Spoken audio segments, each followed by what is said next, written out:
Claire, if you want to start.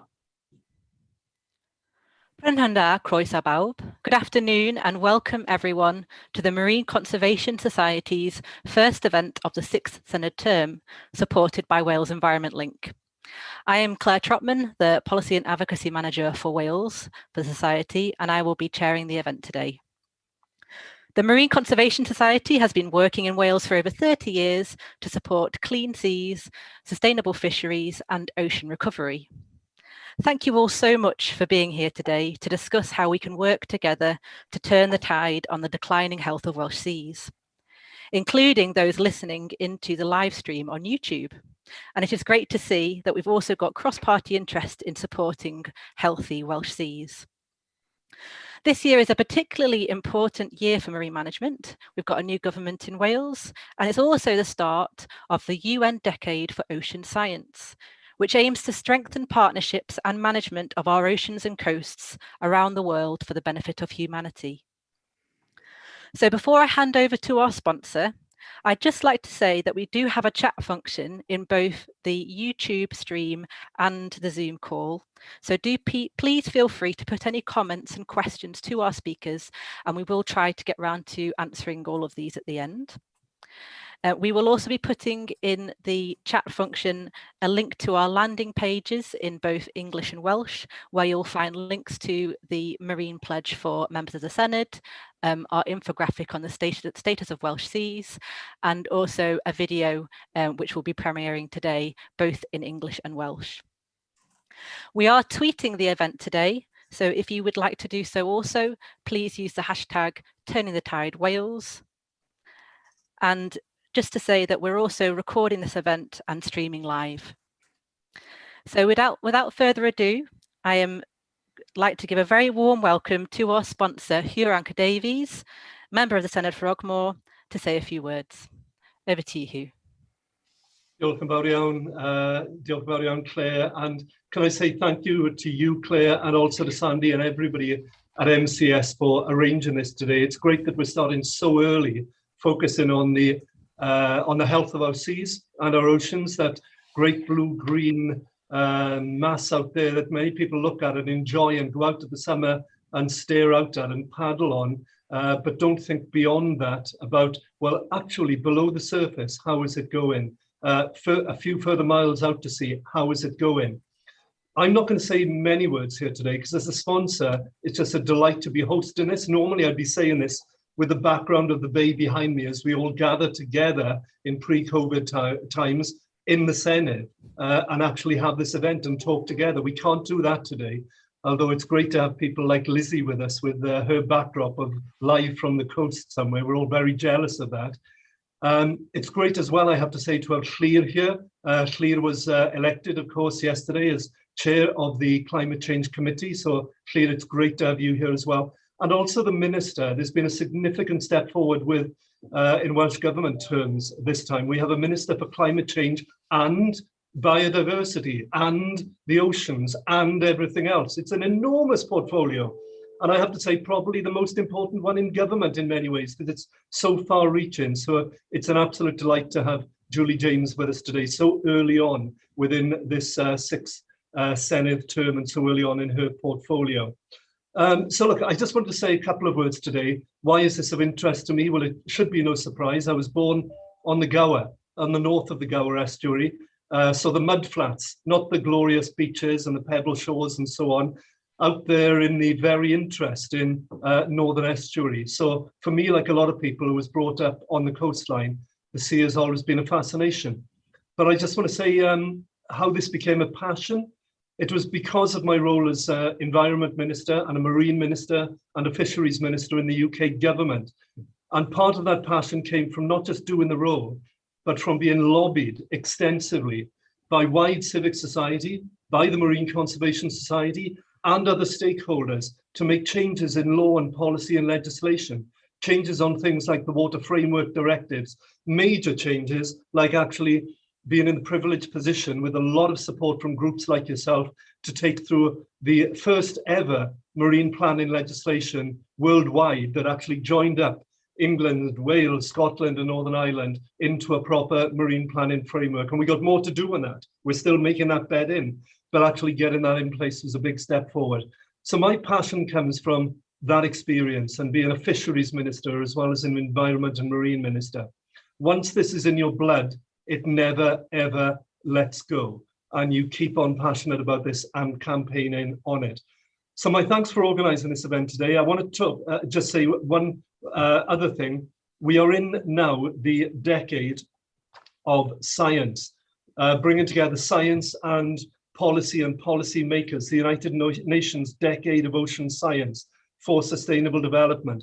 How do we actually make that great blue-green world out there that we know so little about? How do we gather the data? How do we put that data in front of informed policymakers to make the right decisions, not only on protecting that natural environment, but also that we can sustainably use that resource that is out there as well, but do it in a sustainable way.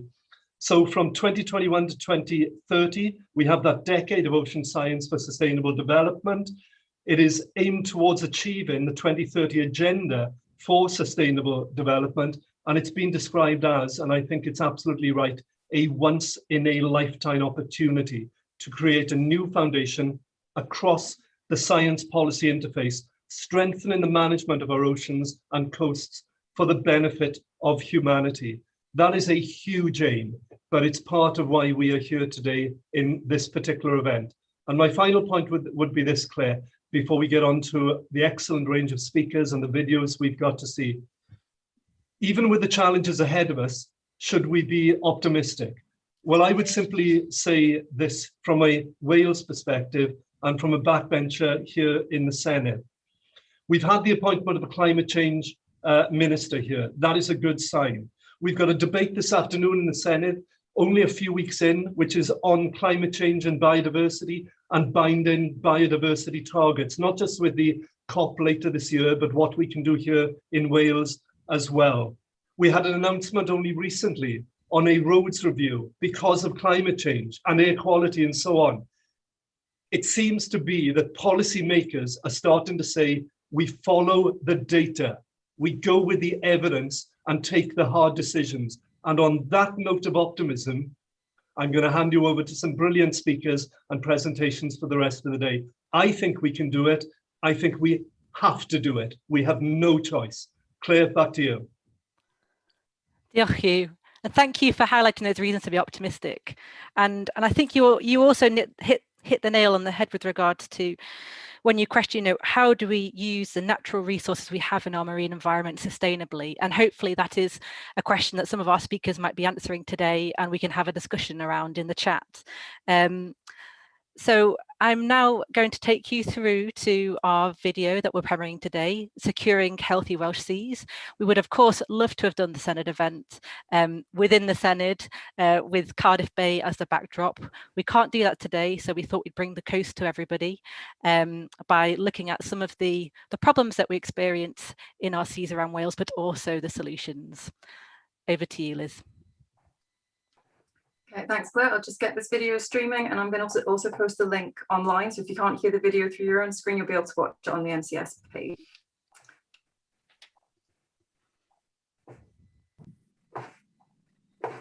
Uh, 2 seconds. There we go.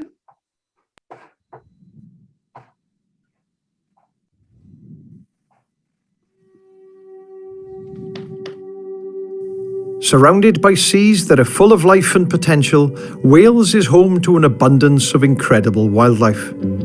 From bow-riding common dolphins off the Celtic Deep to the Atlantic puffins off Scomer and Stockholm Islands, a plethora of fascinating species can be found above and below our waters. Millions of people flock to Wales every year in the hope of spotting these wonders and to enjoy the stunning scenery our marine environments have to offer. Delve a little deeper and you'll see that our seas support an amazing underwater world of fragile sponges, seagrass meadows, kelp forests, and hidden life. With one of the largest tidal ranges in the world, over 60% of Wales's population either live or work by the coast.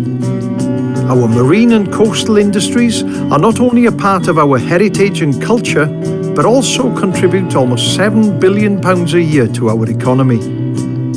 Because they're so unique, we have a network of protected areas that covers almost half of our seas. Despite this, the long-term health of one of our greatest natural assets, our seas, is in serious trouble. While it's true that we pose the greatest threat to our seas as we reap their multiple benefits, we also hold the key to their recovery. Most of the human litter that ends up in and around our seas and coasts is made of plastic, which could take hundreds of years to break down. Introducing new laws that seek to phase out unnecessary plastic and packaging would help us to reduce the devastating impact this can have on wildlife. A cultural shift which sees us moving towards a society that reuses and repairs as well as recycles would also help improve the overall health of our precious seas. When caught in a sustainable way, fish can provide us with low-carbon forms of protein without posing a threat to the fauna and flora that call Wales's waters home. We must move away from damaging fishing practices, such as those that result in bycatch, and think of fish not just as food, but part of a much bigger ecosystem, and manage them accordingly.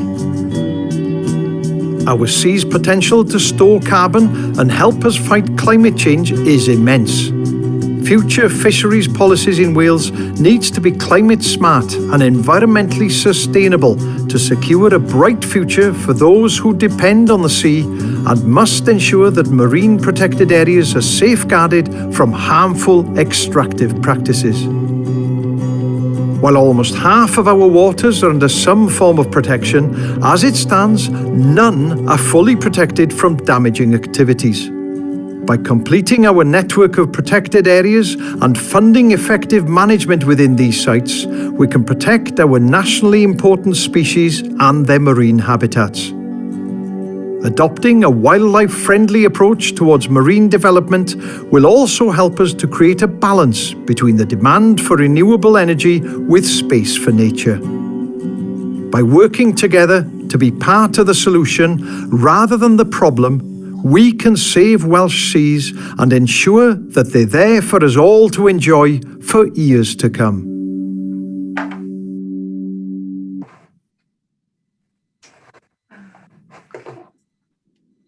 Thank you, Liz.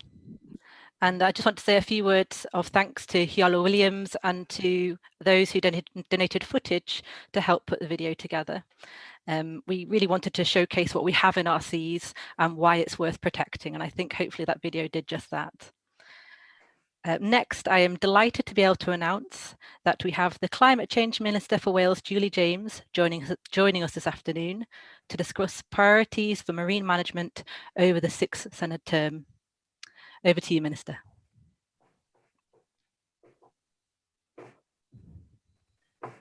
Diolch yn fawr. Thank you very much, Prynawn da. Good afternoon, everyone. I'm very, very delighted to be here, and it's actually a real pleasure to follow that video because you know, it very much speaks to the hearts of everybody who's listening today and to the people right around Wales. And really pleased to be able to say that everything that Iolo said in that video is exactly what we want to do in the new climate change portfolio. As Hugh said, I've been appointed Minister for Climate Change for Wales. It's both an absolute privilege and a real delight to me to be appointed, and also a pretty daunting task as well. Hugh's right, it does extend across a fair part of the government, but of course that's been done on purpose, and the First Minister has put all those levers together in order for us to make a step change in the way that we approach our challenges in both the environment and in climate change generally. So we have declared a climate emergency. That includes also the nature emergency that faces us, that you'll all be very familiar with. But I also want to introduce a note of optimism, because although the challenge we face is huge, the solution for it, as Iolo said in the video and Hugh said earlier, is absolutely in our hands, and we can and will be able to do it. As we recover from COVID, the programme for government puts climate change to the forefront of decision making in Wales, and this is the whole purpose of the new approach. Of course, we want to rebuild our economy, but we want to do that in a way that includes decarbonisation and enhancement and resilience of our natural environment, including our marine environment, absolutely at the core of rebuilding that economy. We have to respond to the climate emergency, an emergency that absolutely is with us alongside the pandemic immediately. We have to do it immediately, and we have to do it together. And we have to bring the population of Wales with us. In Wales, we don't have to work hard to make people realise that climate change is real. We know that the population of Wales knows that. What we have to do is we have to put the platform in place to allow people to do the right thing right across Wales. And that's absolutely what this new portfolio is all about. I won't repeat a lot of what Yolo said because he said it for me already. 60% of the population lives or works near the coast. Marine industries like tourism and renewable energy are incredibly important, but they're important in the context of the marine environment being something which Wales should be rightly proud of and that we want to enhance and protect. We have an enormously rich and diverse marine environment. It was lovely to see small shots of it in that video. I have to say that I want to say that that was the colour of the sea that I'm familiar with around Wales. I'm not sure that Hugh's blue-green colour was quite what we're used to. I'm privileged to live on Gower, but I'd say the sea's pretty much slate grey most of the time, but beautiful nonetheless. You know, what we want to be able to do is work on our extensive marine protected environments right across the coast of Wales, but also to make sure, as you say, that we can extend those where appropriate, and even more importantly, that we extend the protections inside them so that we have proper corridors and natural environments where our massively diverse species of creatures that share the planet with us can thrive. It's also incredibly important to our tourist industry, of course, that we have good marine environments to come to. Nobody wants to come to degraded coastlines and polluted seas. So these are all things that are in harmony together. They are not in conflict. And I'm at great pains to say that rebuilding the economy is not something that conflicts with good environmental and marine protection. I've been really privileged to visit a lot of the habitats that were featured in the video and swim in them as well. And, you know, as soon as you do them, you can see the real extent of what we are able to do and what we've got as a task in front of us. But we also have to be able to, I'm going to use a difficult word, exploit the natural resources, but we have to do that in a sustainable way. So we have that massive tidal range. Of course, we've got to generate energy from it, but we've got to do that in a way that doesn't threaten our marine environment and the creatures that share the seas with us. You'll all have seen the recent State of the Natural Resources report, which, you know, and outlines the real challenges that we have: the litter, the water quality, the need to enhance our understanding of a marine environment. The growing threat of climate change is the biggest threat of all, though. We had our climate change risk assessment, the third one, published last week, and it highlighted the increased risks affecting the marine ecosystems: warming seas, ocean acidification, that's hard to say, ocean acidification, and sea level rise, leading to increased impacts on habitats and on businesses, including the fisheries, and flooding and coastal erosion. So we've got to absolutely work hard to ensure we maintain and enhance the resilience of our marine ecosystems. We need them to continue to support biodiversity, our livelihoods, our well-being, and our future generations. We also need to understand what the seas already deliver for us in terms of carbon sequestration, and to enhance that where we can, and to stop degrading it in ways which are utterly unnecessary.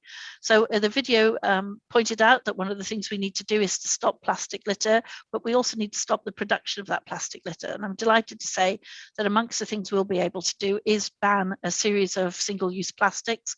We'll be consulting on a wider range of bans of single-use plastics, and also we'll be working hard on our circular economy plan. So that is the reuse part of the plans. We've already got a lot of plastic on our planet. We need to be able to make the most of the plastic we've got and not be continually producing more and more. So Wales is in a good position to do that. We've already got a recycling rate which is the envy of the world. What we need now to do is have a proper reprocessing rate that brings us up into world class for reprocessing, to make sure that we don't have the kind of litter that we saw during parts of that video. What we've also got to be able to do is hold on to our traditions in a way that is both new and innovative, but also affords the cultural identity of the communities that live around our coasts the protection that they too deserve. And I don't think those are in conflict either. I think we can work alongside our marine coastal communities to make sure that we understand their understanding of the environment that they live in, and we listen very hard to what they need to sustain their livelihoods, while we explain what is necessary to enhance the biodiversity that they live in the middle of. And you only have to speak to them to know that they're on the same page as us. Nobody wants the exploitation that we've seen in the past. We need to understand it much more. Once on a trip with the Marine Conservation Society, one of the people that we were with, one of the children that was out with us on that particular day, said something that's really struck home with me. And he said, if you could see the pollution all the time that's happening on the seabed, then we would do something about it. But people see the serene ocean above it, and they don't see what's happening underneath. So I think the kind of video that we just saw, that really brings home to people what's really happening underneath that apparently lovely sea. It really matters as well, that kind of education for all people, not just young people across Wales. And so we'll be really hoping to work alongside the cross-party group, the new committee, and I'm delighted that Claire has got that chair. I know that he feels the same way about all of this agenda as I do, and as he does, and the rest of you do. So I'm really delighted to be able to work in that cross-party way while we take this approach. So what we'll be doing is we'll be looking again at our strategic plan-led approach to managing our seas. We've got our first Welsh National Marine Plan, which is the first strategic framework for the sustainable development of the seas. We need to make sure we've got the balance right, a delicate balance through planning and regulating for new developments at sea, which take into account the sustainable marine growth sector, benefiting both our coastal communities and the whole of Wales, and of course protecting and promoting biodiversity and ecosystem resilience. And I was delighted to hear Yolo actually saying that in the video, because we absolutely have to have the renewable energy in order to stop the climate change we know is happening. We must stop producing carbon with electricity. But of course, we don't want to make another problem. We don't want to, destroy the diverse habitats of the sea in doing that. So working on ways to do that in that sustainable way will bring the new industry and new economy that we need to Wales, and also protect our planet at the same time. So the actions we want to take are exactly those that you set out in your video, making the responsible deployment of marine renewable technology a strategic priority, ensuring a reduction of greenhouse gas emissions and contributing to decarbonisation of the Welsh economy, to encourage decarbonisation of fishing activities, aquaculture and the fish supply chain. We're going to fund the research and look for opportunities in coastal communities to create that low carbon economy.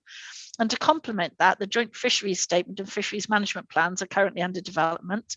We want to work alongside you to work on the policies and actions for delivering the fisheries objectives, which include the climate change and sustainability and ecosystem parts of them, alongside our fishing communities and the wider marine community.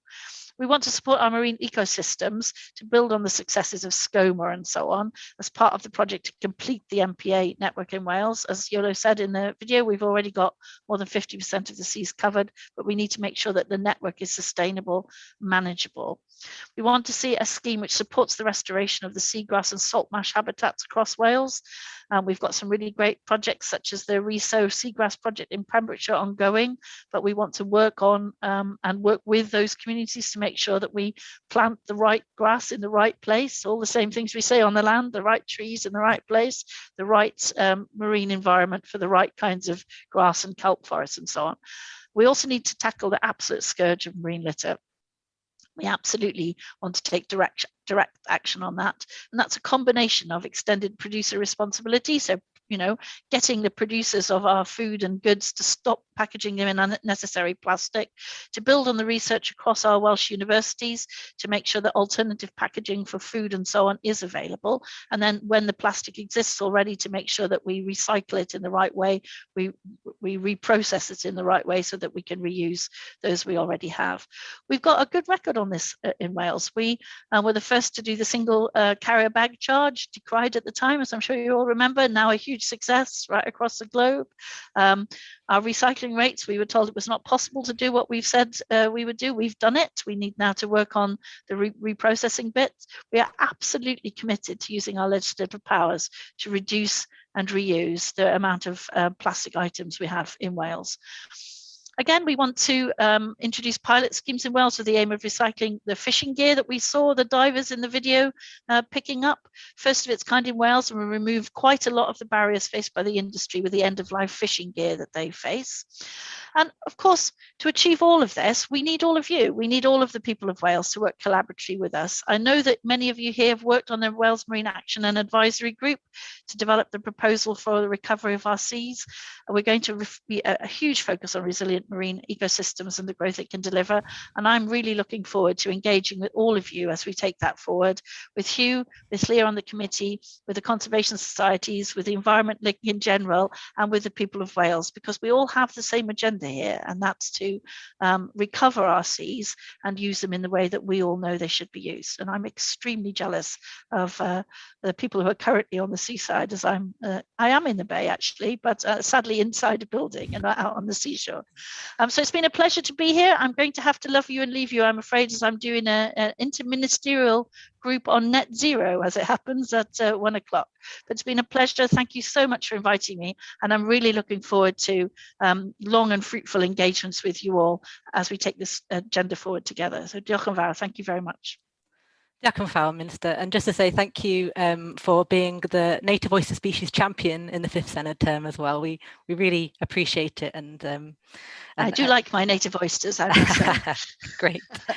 And just reflecting on the Minister's comments, we're really pleased to see, commitments to wanting to support and enhance resilience of biodiversity around Wales, extend our marine protections and important places within these, stop the production of plastic litter and reuse more of it, and working collaboratively with stakeholders to develop the joint fishery statement and working collaboratively on the future fisheries policy in Wales.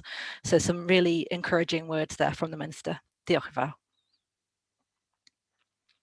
And next, I am delighted to be able to introduce to you, live from the ocean in sunny Pembrokeshire, TV presenter and wildlife biologist and MCS Ocean Ambassador, Lizzie Daly, who would like to talk to you all about her experiences growing up by the sea around Wales.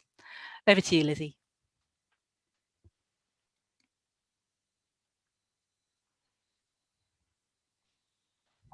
We may have some connection problems because Lizzie's coming live from the sea, so we'll just give her a minute to see if we can get the connection working.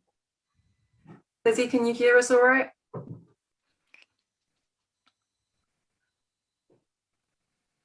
Tell you what, while she's sorting out Claire, I've noticed that, that Jenny's got her hand up to make a comment after the minister's speech. Oh.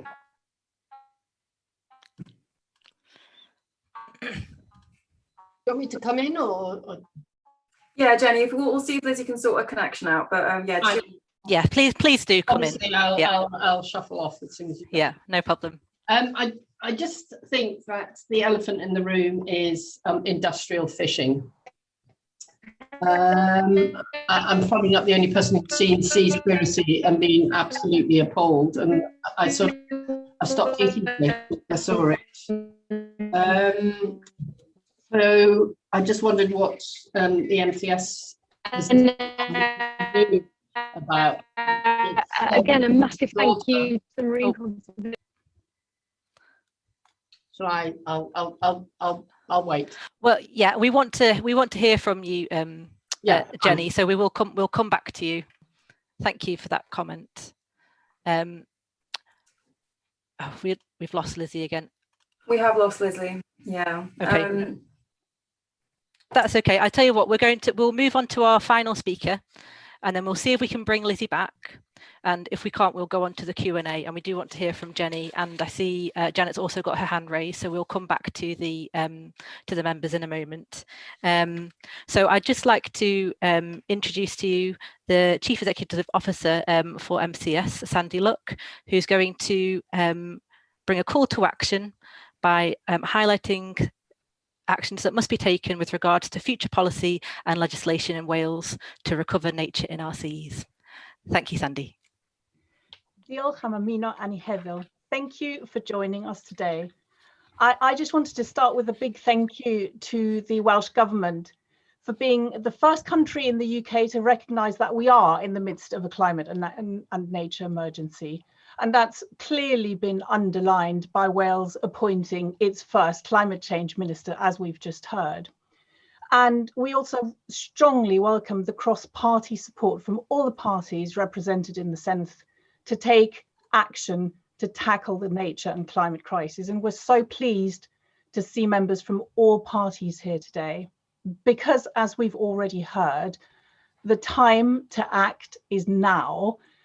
We know we have less than a decade to respond to these dual climate and nature emergencies and to stop irreversible catastrophic damage to our world.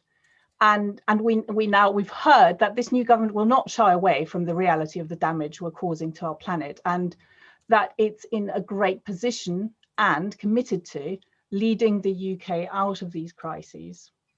And one of the first areas of ocean action we've already heard about is marine litter. We desperately need legislation in the Senedd. Action at community and individual level just isn't enough. We need laws on phasing out single-use plastic, on introducing extended producer responsibility for packaging, which have already been mentioned by the Minister, but we also need an all-in deposit return system for drinks in Wales urgently. Doing all of those things will send a really clear message to businesses and to the public that Wales is committed. It's committed to reducing its waste generation and its carbon footprint. And as we've already just heard, another key ocean threat is fishing, and part of that is industrial fishing. And during the next Senedd term, we need implementation of real and lasting change to fisheries policy that delivers both sustainable fishing and that allows recovery of ocean health.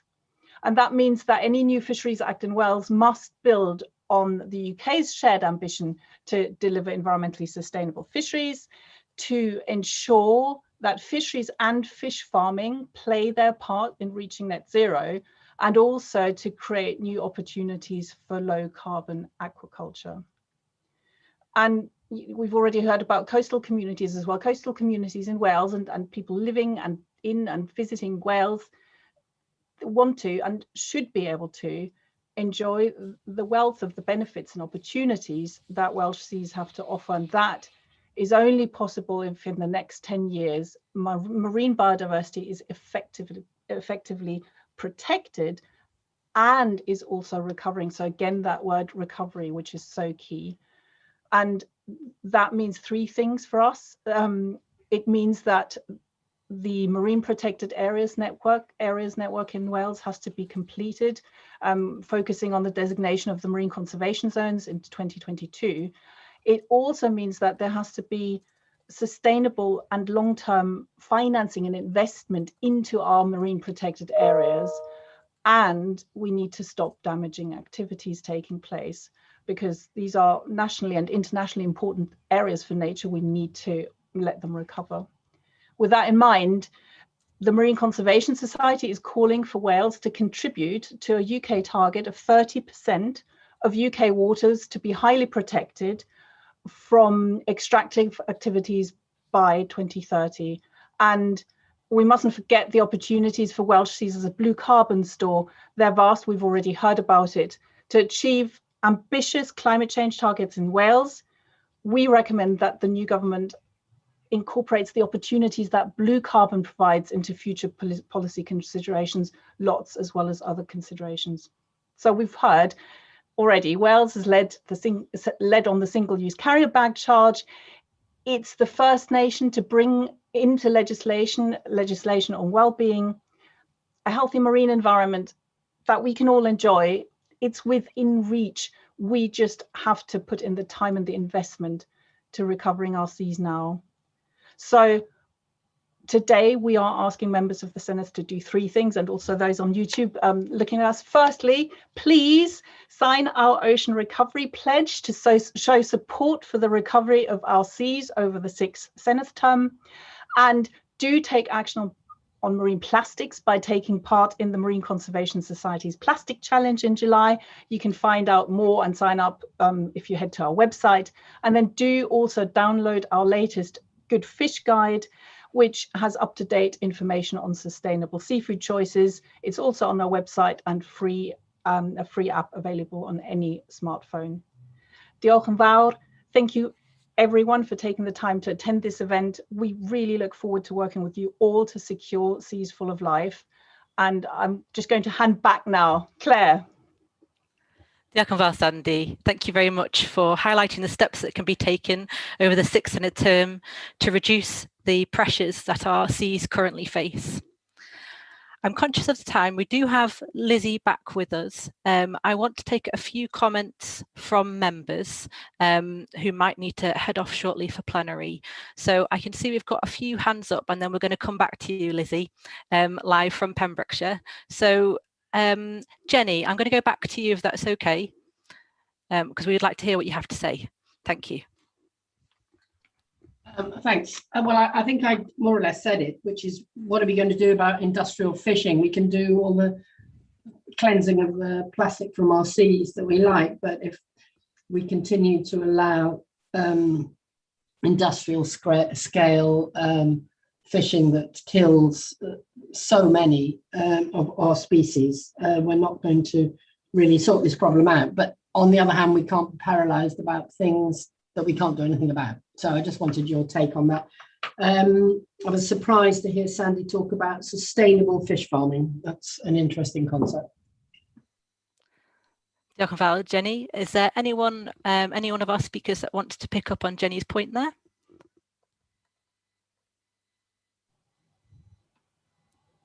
Do you want me to, Jill? Yep. Okay, so yeah, first of all, on industrial fishing. I would like to, if no one else will. Oh, sorry, who was that? Claire, do you want to? It's okay, you go.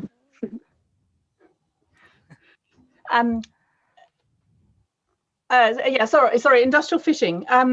So absolutely, we need to make sure that we protect, particularly in marine protected areas.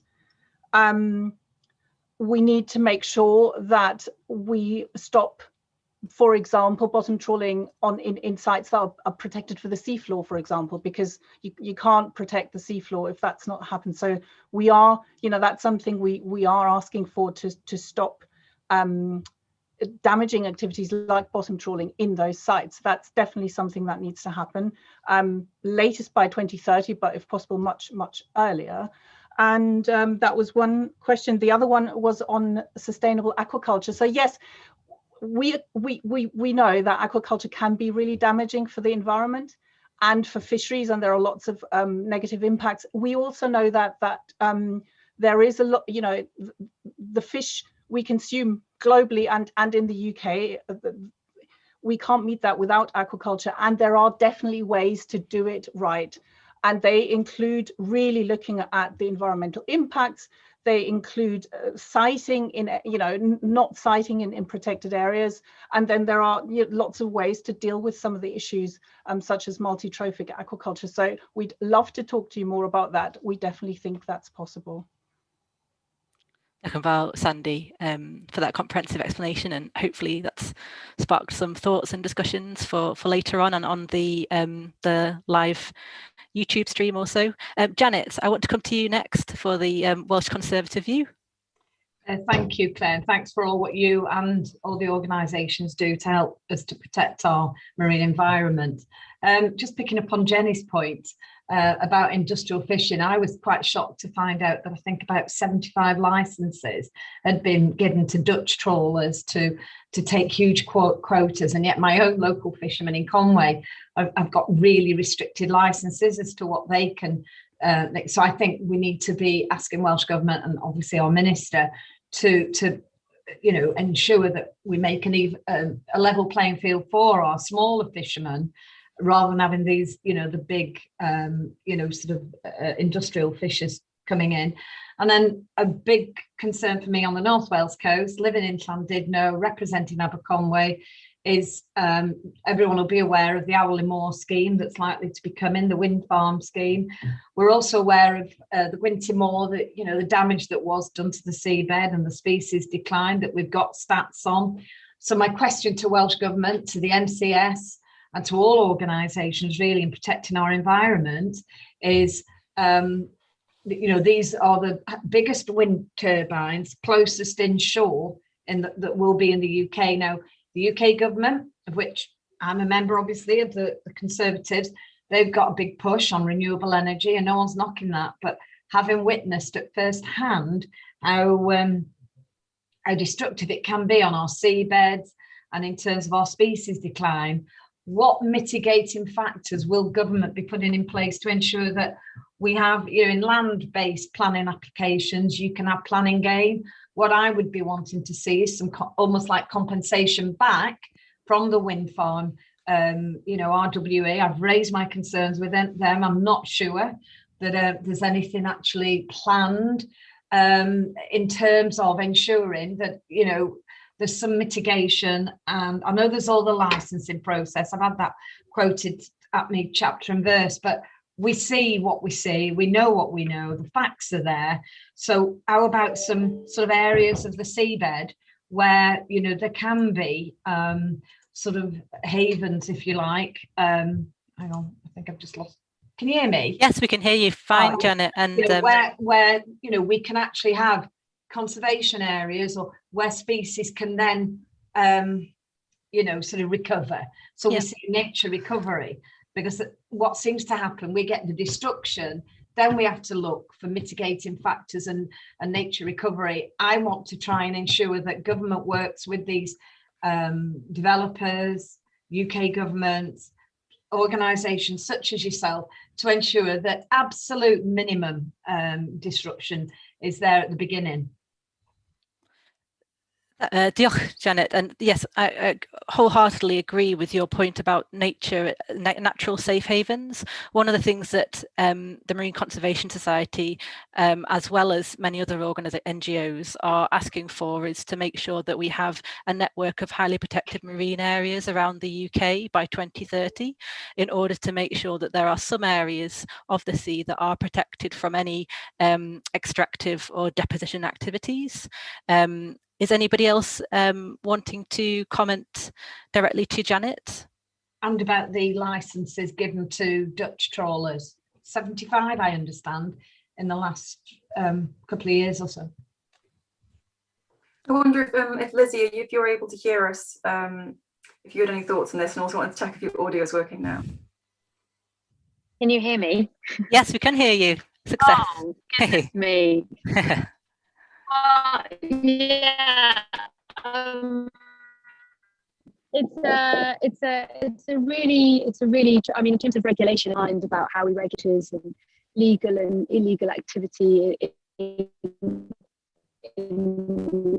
waters, and I think there's big questions about how we actually access and think of a lot of these fish and species as resources. It's that changing way of thinking them as resources to be exploited by us, and instead having more of a long-term circular economy and approach to how we are living alongside these species, within the species, and using them. And just a kind of it's not, sorry Janet, it's not quite on your point directly, but I think a point earlier about agriculture especially is a really good one, because we are far from a world where sustainable agriculture at the moment is a reality, and there are big steps to be made and huge advances in technology in that direction, but we still have a very long way to go in that regard.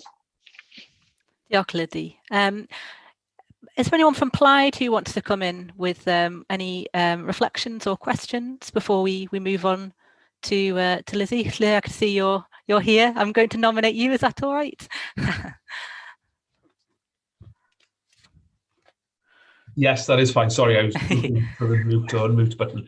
Yeah, well, I mean, absolutely. Thank you for the opportunity and thank you for the session this lunchtime. You know, the work has already started, hasn't it, at this Senedd? You will see from the Plaid Cymru motion to the Senedd this afternoon to formally declare a nature emergency. I think many of us, you know, in declaring the climate emergency 2 years ago, took it as read. That meant, you know, tackling the nature emergency as well. But, you know, I think we need to explicitly state that as a Senedd, and also the motion calls for the establishing of legally binding targets to reverse biodiversity loss, which, you know, I've been on a journey myself on that one. I was quite sceptical. The risk is always that governments and civil service see, you know, creating targets as job done and then move on to the next thing. But I think in relation to carbon reduction, we've seen how it drives a change in culture.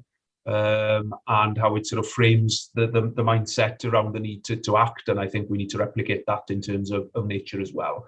So just also to say, in my capacity as the newly elected chair of the Climate Change, Environment and Infrastructure Committee in the Senedd, it's clearly a great honour for me, but it's a big responsibility for us all as committee members. It's a cliche, we've heard it from you know, many people over recent weeks in relation to this Senedd, that it's make or break. Well, it genuinely is.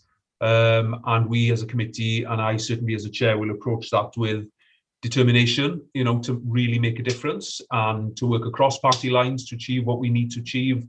And that means supporting the government when they are being brave, but calling the government out when they're falling short of the mark. And that's certainly, you know, something that I look forward to doing, and to do in a way that sort of works with partners such as yourselves, so that we can really get to grips with, you know, the job that needs doing, really. So I'll leave it at that for now, I think.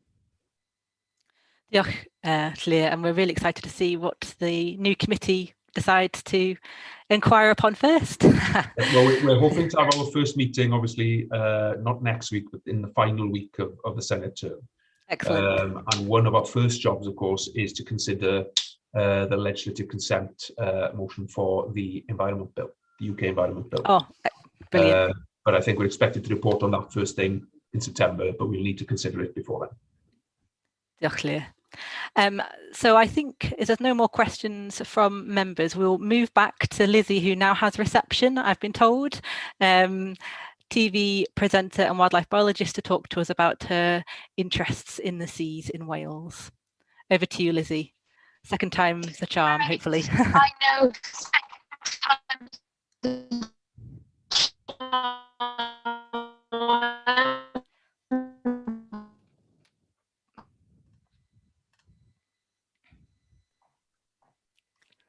It is possible one of our campaigners can be good broadband by the sea. The issues of the tech class of coast, mainly because that's what we are talking about today. That's it. We're going over here. Can you hear me now? We can hear you, Lizzie. We can hear you. Yeah, we can hear you. Okay. Yeah. Great. Well, I mean, thank you for the opportunity for the Marine Conservation Society for inviting me on to talk today.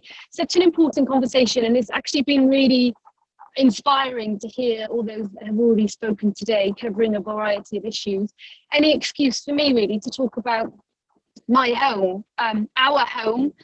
This is what you're seeing behind me, hopefully, if you can see it, is a world that actually, in my short lifetime, my 27 years on this planet, I've grown to know and love. I spend every waking minute I possibly can exploring the wilds of Wales, our coastlines and our seas.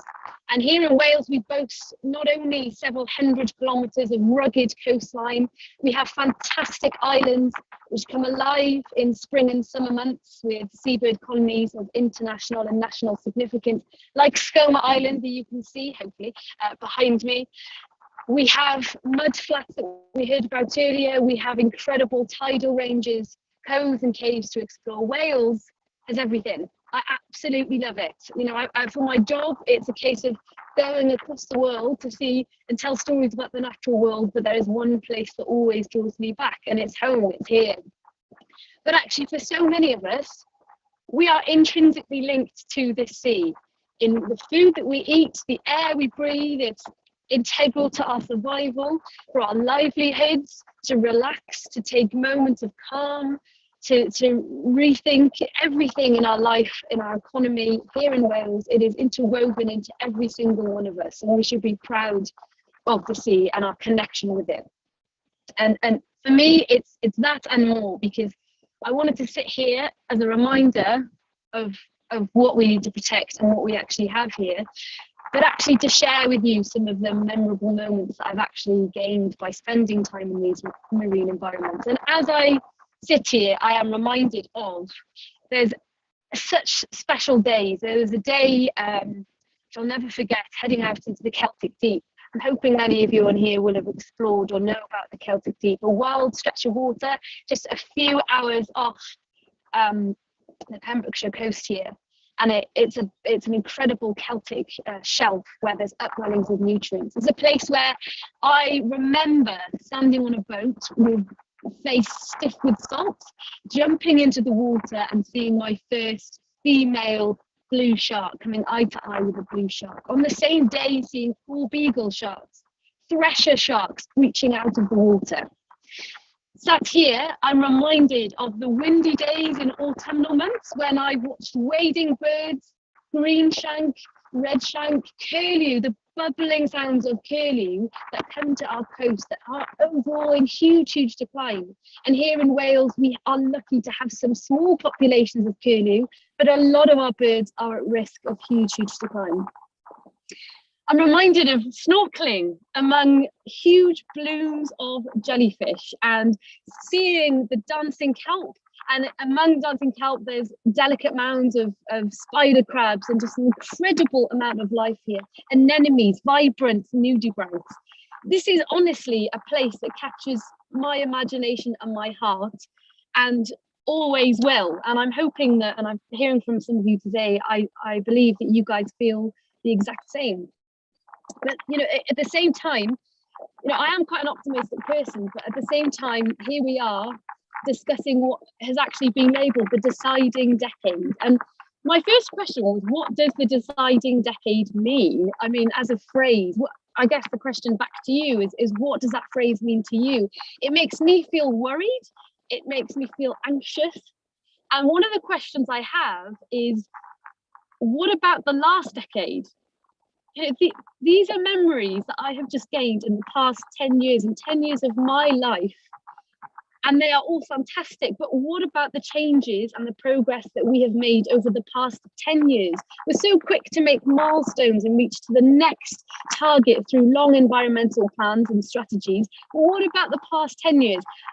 I would be lying if I said that all my memories over the past 10 years have been positive. As I sit here, I'm also reminded that not far just behind me on Grassland Island, I've seen gannets off of this island, incredible birds, the UK's largest wingspan, amazing seabirds, and I've seen them with hooks in their bills, hooks in their eyes, fishing line around their feet, around their legs, injured birds, juveniles that don't even make it off the island because they get entangled in huge amounts of plastic.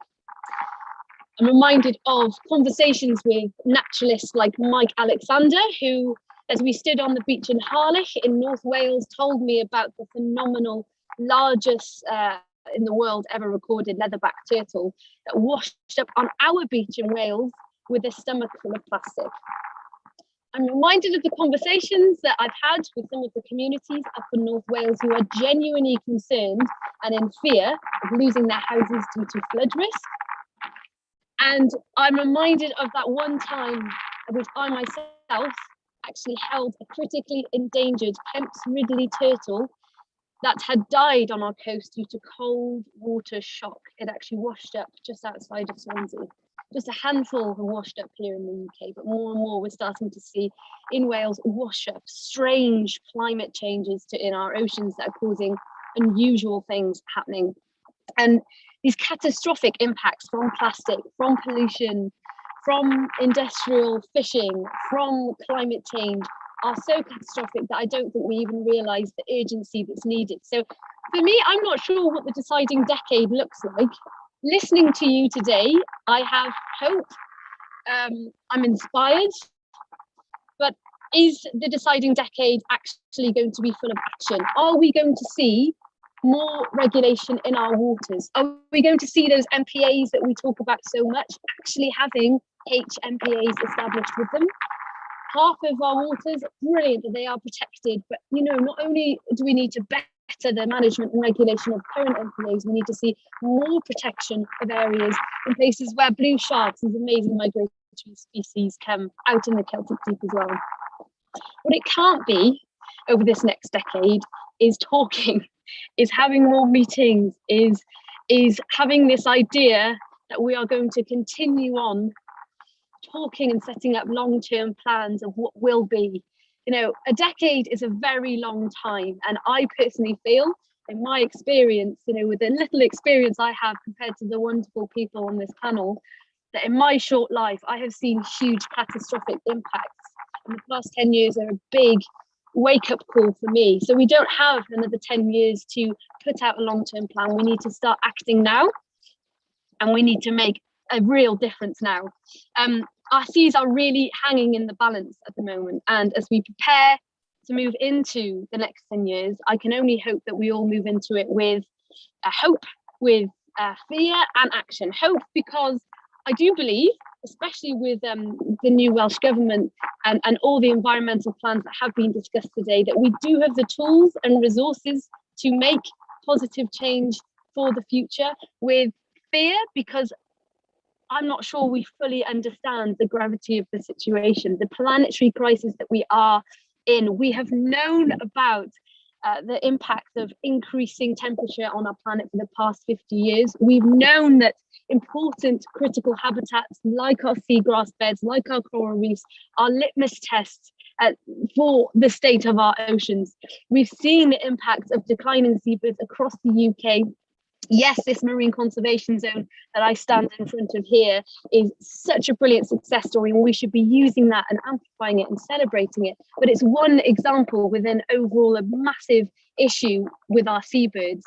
So we should be fearful that we don't fully understand the scale of the problem, and we should be attacking this with action and now. And I promise you that there is a young generation right behind you wanting this action with fire in their bellies and real passion to make a difference. I sit in between, not the younger generation, and not the older generation, maybe I'm kidding myself, but I feel that I'm in this in between where, with my work and with my experiences, I'm always asking big questions about the state of the planet, but always brought home to here in our home in Wales. The tide has already turned, and it's up to us to make that decision. Now, on this wonderful panel here today, the brilliant Marine Conservation Society, who I feel very lucky to be an ocean ambassador for, carrying out invaluable work to look at the conservation of these environments, these ecosystems, and of these species. And I thank them for that. And of course, we've got some wonderful leaders on this call as well, and you have the power in your hands. You are the ones that hold the key to make these changes happen, to make this positive difference for the better. And I ask you please to start to act. We cannot keep talking about it and all just saying the right things. We need to start acting. So my message is really simple. We need our ocean to survive. You've heard it before, there is no planet B. And we need to start actually taking action if we're really going to make a difference. So thank you all so much for bearing with me with the technical issues, and thank you for having me here today. It's been really inspiring.